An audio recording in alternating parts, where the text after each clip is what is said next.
உன் வாழ்வில் பிறப்பும் இறப்பும் மட்டும்தான் இங்கு உண்மை. ஆனால் நீ இங்கு காண்பதெல்லாம் உண்மை என நினைத்தது கொண்டிருக்கிறாய். மயக்கத்தில் வாழும் மனிதனே வழினம். கொஞ்சம் அனுசரித்து வாழ்வது நல்ல வாழ்க்கை. ஆனால் அனைத்தையும் அனுசரித்துதான் வாழ வேண்டும் என்றால் அது நரக வாழ்க்கை. உறவுகளை நேசிக்க தெரிந்த அளவுக்கு ஒதுங்கி நிற்கவும் கற்றுக்கொள்ளுங்கள். ஏனென்றால் இந்த உலகம் மிகவும் போலியானது. எத்தனை முறை விழுந்தாலும் துணிவே துணை என்று எழுந்து நிற்பேன். விழுவதும் எழுவதும் எனக்கு புதிதல்ல. எண்ணங்கள் எளிமையாக இருந்தாலும் செயல்கள் வலிமையாக இருக்கும்.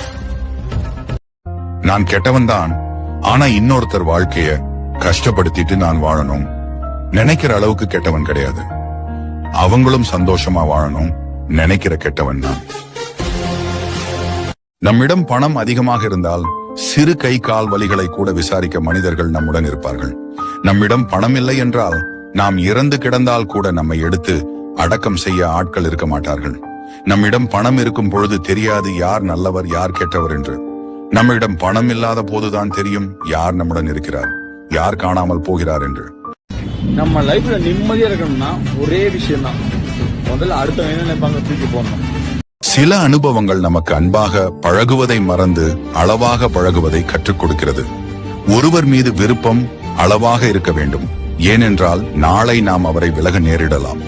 ஒருவர் மீது வெறுப்பு கூட அளவாக இருக்க வேண்டும், ஏனென்றால் நாளை நாம் அவரிடம் பழக நேரிடலாம். அதனால் யாரையும் அதிகமாக நேசித்தும் விடாதீர்கள், யாரையும் அதிகமாக வெறுத்தும் விடாதீர்கள். அனைத்திலும் அளவாக இருங்கள்.